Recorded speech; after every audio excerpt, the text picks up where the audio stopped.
Also think it's worth letting you all know what normal actually looks like. Yes. Modern culture often operates under a Hollywood manufactured delusion that normal intercourse lasts for half an hour. The empirical data tells a different story.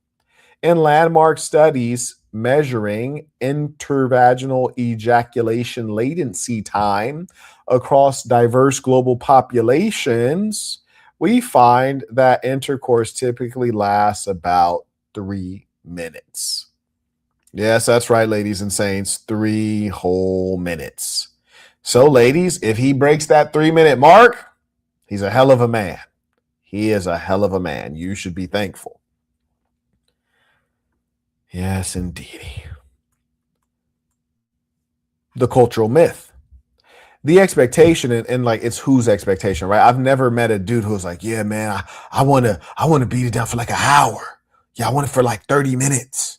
Like nobody wants that. Like you might do it a couple times, but ain't nobody trying to no.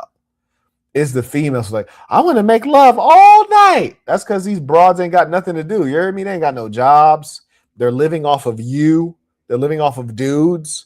They don't need energy to wake up early in the morning. They don't have to work on an oil rig. These broads live lives of no meaning. Of course they want to spend a bunch of time on their back. That's the evil in them. The expectation of 20 plus minutes of sustained thrusting is an artifact of contemporary media. Marquette, are you saying I can't believe what I see on television, social media, and Netflix? Yeah, that's right. You can't believe it. If it were up to Netflix, you'd think that every relationship is an interracial relationship and also homosexual. every single relationship. And this portrayal is completely detached from human biology. Huh?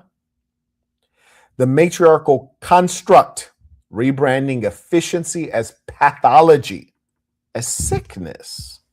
Huh? How did a brilliant evolutionary strategy become rebranded as a shameful clinical disorder requiring pharmaceutical intervention? Enter the rise of female sexual liberation. Yeah, that's right. They get to let out their perversion.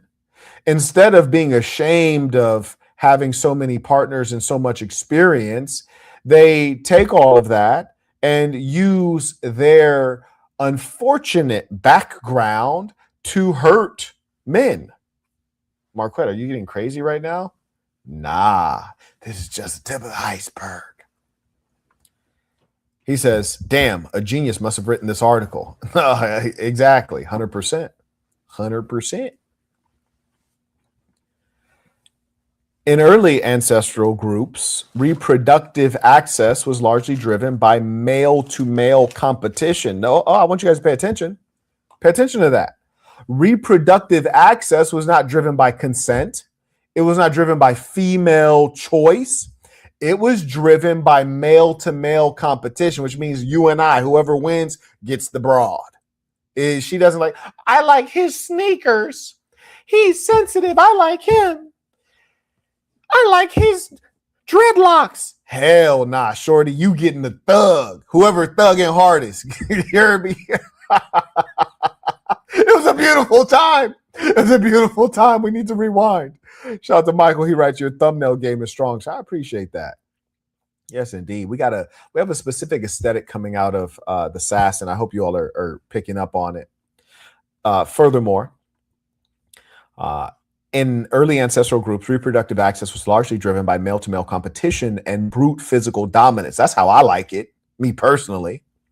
However, as human societies, I don't want to say evolved, let's say changed into sophisticated pair bonding units, the dynamic shifted dramatically. Women holding the ultimate evolutionary veto power as the choosers of the genetic partners and managers of domestic cohesion established a radically new set of expectations. Now, remember, they are only holding that power because we allow them that power, and it's really the undesired males who are the problem, yes? It's the feminists and the undesired males. I'm not using the term beta male because I think it's not clear enough on what the their identity is. Their identity is that they're undesired. And most of their strategies and behaviors circle around trying to get the female that naturally just doesn't want them because they're not appealing. Come on now.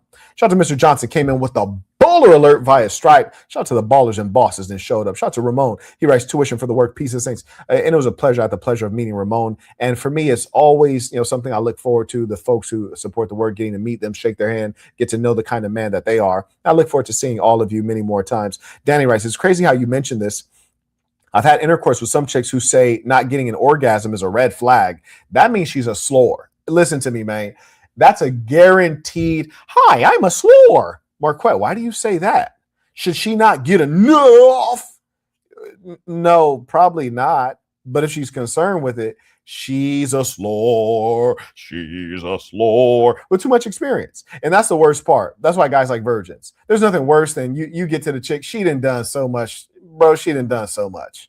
Man, you can't even enjoy yourself. She over here giving you all these damn directions. She's like, okay, put my ankle behind my head. Here, twist this with my ankle behind my head. Slap me, elbow me, put me in a rear naked choke. But I want you to actually be naked when you rear naked choke me. Yeah, slam me.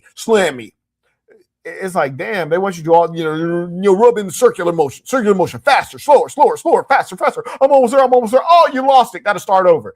Listen, bro, don't nobody want to go through all that shit. Absolutely not. I thought intercourse was supposed to be a relaxing process. That sounds like a goddamn job. Niggas is working a double shift. You done just got off of work. Now you got to deal with this broad. You heard me? She want to get folded up like a goddamn pretzel. Your ass is on a double shift. You don't even know it. Kind of shit. Anyways, he writes, she said it's a red flag. Meanwhile, them saying that is the automatic red flag and they don't even know it. Oh, on God. Because what they're telling you is, hey, little buddy, I've been piped down by 1,000 niggas and I figured out exactly what I like. And here's the trouble. You're just one guy. You're not 1,000 niggas. And I'm imagining all these 1,000 niggas, each one does something different that I love. And I'm trying to get you to do all those things because I can't get these 1,000 niggas out of my head. And what's worse is a lot of these broads even end up stimulating themselves too much. I kid you not. I've heard so often chicks will say that the first time they did this, they were 8 years old, 9 years old. And I'm not judging. I appreciate the honesty. But this, again, is the nature of the human female versus the human male. I didn't even figure out that you could touch yourself as a human male till I was 14 on accident. You hear me? Chicks is over here 8 years old doing the most. I'm like, goddamn. It's a crazy world. Yeah. Anyways, carrying on. In this matriarchal realignment of intimate standards, reproductive utility is demoted. Oh, this makes so sense, Marquette. You're the greatest of geniuses. What do you mean? Are you saying that in the modern era, we have a lower fertility rate, we have fewer childbirths, and this all seems to be a part of a total movement toward human destruction that is being led by the undesirable males and the degenerate pervert females? Did you just say that in the intercourse process, which is it's designed for reproduction, when women get in control of it, now all of a sudden it's designed to please the woman and deprioritize its true purpose, reproduction, which makes perfect sense because we're in an era where we're seeing lower birth rates. Goddamn, Marquette, you're a genius. Keep going. Coitus ceased to be merely a high-speed genetic delivery mechanism, and now it's about making her feel some kind of way. Mutual pleasure was promoted. But here's the thing. Was that the design, though? And there are some girls who like getting, pounded out. That's their thing. And then there's other ones who are like, no, you got to do this and do that and do this and do thicky. That's cool, sis. That's cool, sis. Tell that to them niggas who need to please you. I don't give a shit about you. Now, here's the thing. The mutual pleasure concept is not that I'm here to be some kind of devious character.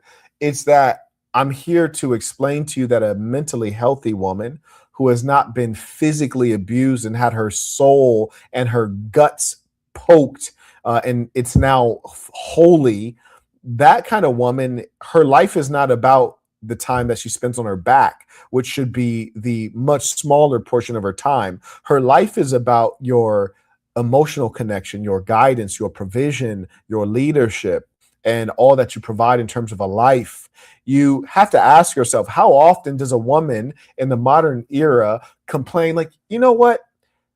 You haven't told me what your goals are as a man. You haven't told me what our goals are for the family.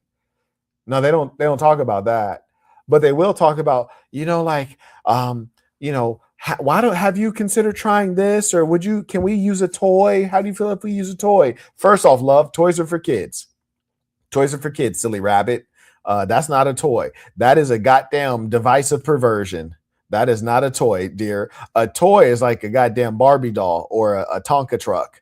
That's not a toy, ma'am. That is a device of perversion, and only a female would lie and call that a toy to make herself feel better about the evil that she is engaging in. Come on now.